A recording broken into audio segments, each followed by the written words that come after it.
Okey, baik. Assalamualaikum, selamat pagi, salam sejahtera kepada semua investor, student dan juga follower yang ada. Okey.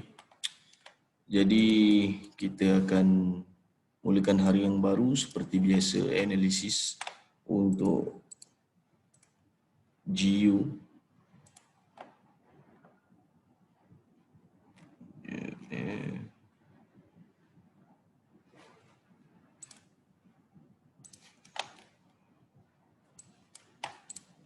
Okey.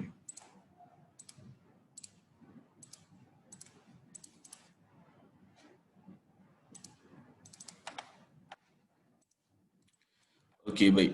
Jadi sekarang ni semalam ataupun hari Isnin lebih tepat telah pun berlaku rejection pada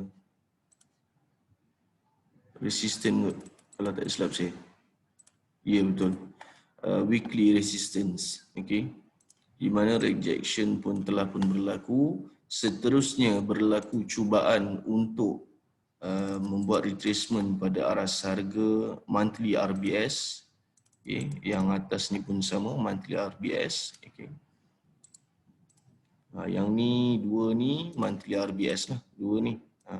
Ada atas ni kecil satu, yang bawah ni satu. Okay. So, gagal. Okay. GU gagal untuk membuat terjunan terus kepada monthly RBS ni tadi. Baik. Jadi, fokus saya sekarang, the lowest one ialah untuk aras harga RBS ni tadi. Okay. Fokus kita dekat sini. And then kita akan cuba cari apa yang ada dekat atas ni yang menghalang pergerakan dia daripada naik ke atas. Okay. Maksudnya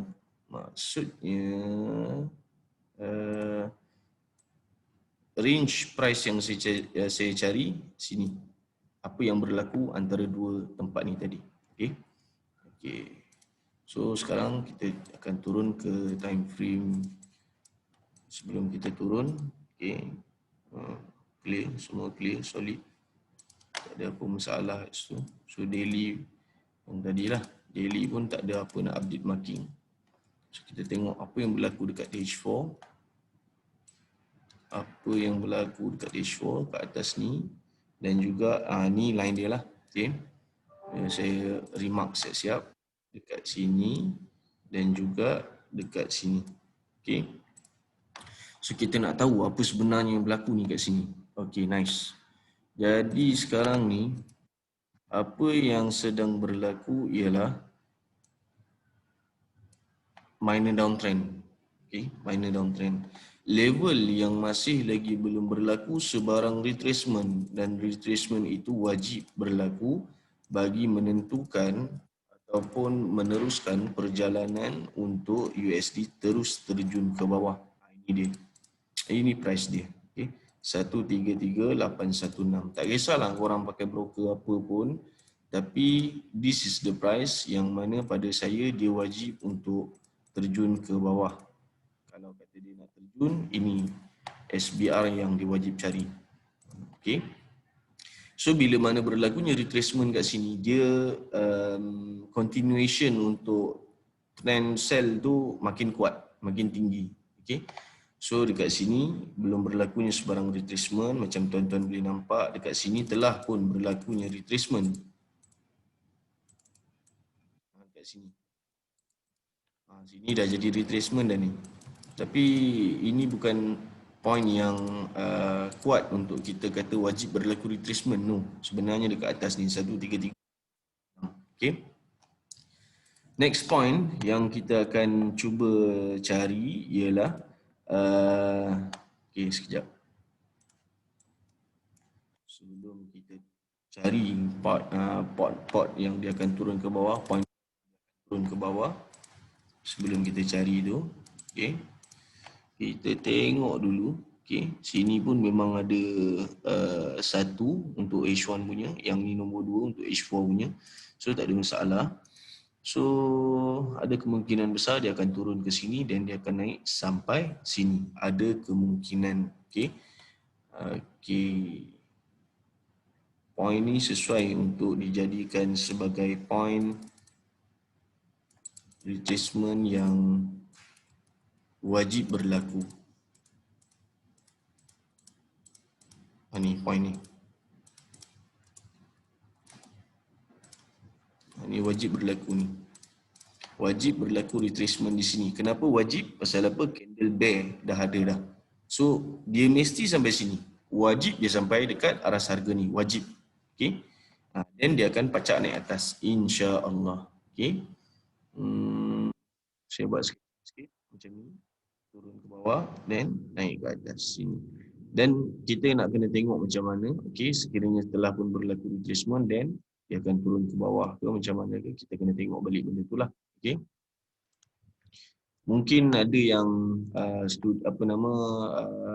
yang pengamal market structure ataupun yang trade by using market structure, dia akan kata benda ni QM kot.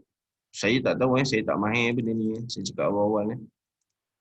Saya tak mahir benda ni, saya tak pandai benda ni, saya just agak sahaja. Jangan ikutlah benda ni, jangan ikut saya lah. Okay. Belajar dengan orang yang lebih arif berkenaan dengan QM ni.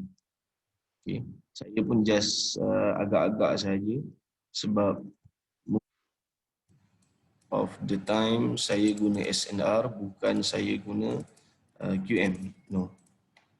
Tapi menarik juga apa yang QM tawarkan, kan.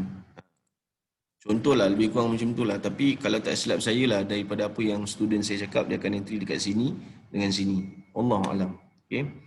So kita refer balik yang ni. So ini H1, ni pun H1. Oh, sini dengan sini. Okey lah, betul lah. So sini boleh nampak sebenarnya kalau daripada sudut SNR lah. Daripada sudut SNR sebenarnya dekat sini masih lagi belum berlaku retracement. Saya dah buat double pixel dah. Okey. Manakala H4 pun sama. Okey. So kita tengok sebenarnya apa lagi masalah dia yang dia tak turun ni. Apa yang menjadikan dia stuck kat sini yang dia tak nak turun ni. Kenapa?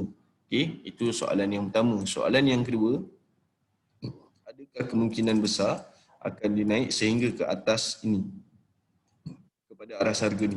Okay. Sebab kalau macam student saya lah, dia akan ambil 1, 2, 3 kalau tak silap saya. Okay. Tapi macam mana pun kalau kata based on saya punya style pula, okay, yang ni belum berlaku retracement, yang ni pun sama, yang ni pun sama, belum berlaku retracement. Okay. So potential tu memang ada. So nampak gayanya tak ada masalah pun untuk dia turun lagi. Tapi tak sure kenapa dia tak turun. Mungkin USD memang betul-betul lemah mungkin. Wallahualam. Okey. So atas ni. Sini. Saya tak nampak pot yang cantik untuk sell. Sini pun saya tak nampak. Sini pun saya tak nampak. Based on SNR lah maksud saya ni. Sini adalah atas sikit macam ni. SBR ni kat sini. Turun lagi. Okay. Sini memang tak ada nampak apa langsung.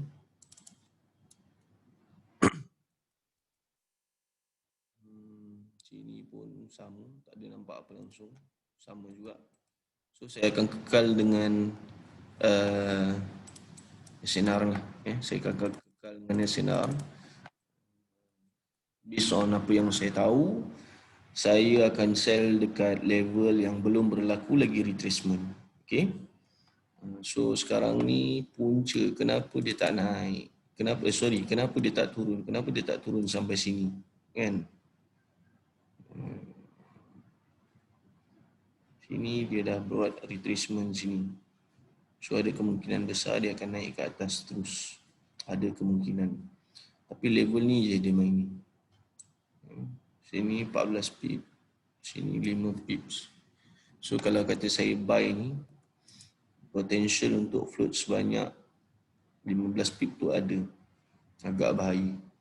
So ada kemungkinan besar saya akan just tunggu dekat sini je lah. Saya tak nak ambil risiko. Saya akan tunggu dekat sini. Saya akan buy dekat sini. Dan kita tengoklah macam mana. Okay. H4. Okay, baik. Kita sambung balik.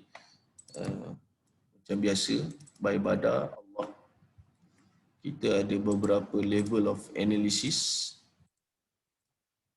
Yang tadi tu based on structure sahaja. Okay. Saya tak perlukan trend line. So sekarang ni H4 dulu. H4 punya confirmation dan juga rejection zone.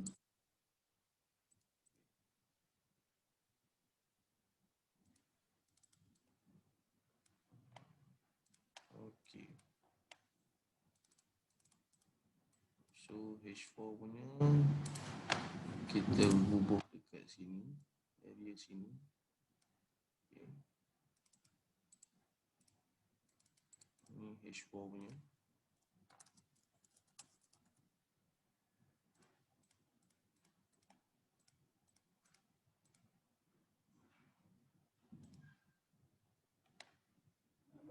Baik, morning. So H4 kita dah bubuh dekat situ, kita turun bawah sikit. Masih lagi yang sama lah, sebab sini ada satu RBS. Kemudian atas ni pun sama juga, kita boleh ambil juga. Tapi saya fokus dua ni dululah. Untuk hari ni saya fokus dua tempat ni dulu. Nampak gayanya ada kemungkinan besar dia akan naik sekejap dan dia akan turun. Ada kemungkinan besar based on H4 lah. Tapi kalau kita rujuk pada H1, ada kemungkinan besar yang mana dia akan memanjat naik. Ada kemungkinan besar. Okay. So yang ni untuk H1 pula.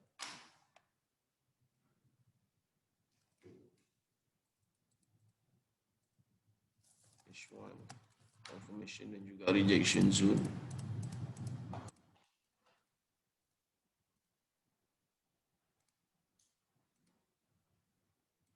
Biasanya saya ambil H1 dengan M30 lah. So dekat sini naik ke sini, okay. Dan bawah ni pula, okay. Dan atas ni, yang atas ni it is better untuk confirmkan dengan M30.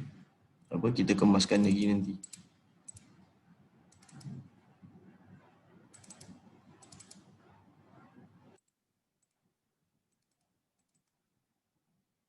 Okay. Turun M30.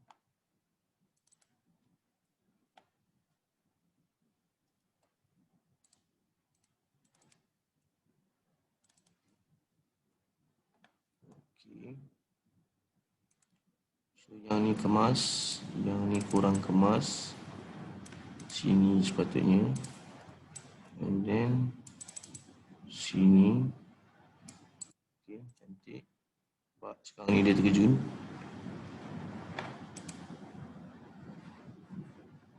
So yang ni sebenarnya kat bawah sikit. Macam tu. Ni M30 So yang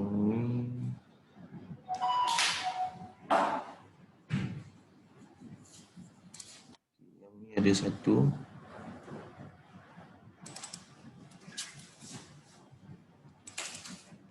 Yang ni ada satu kat sini.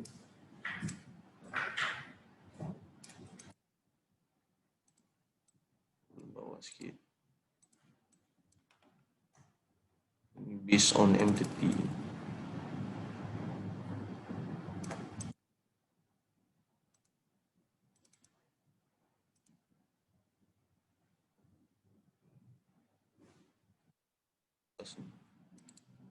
Okay, settle. So yang tu M30 punya.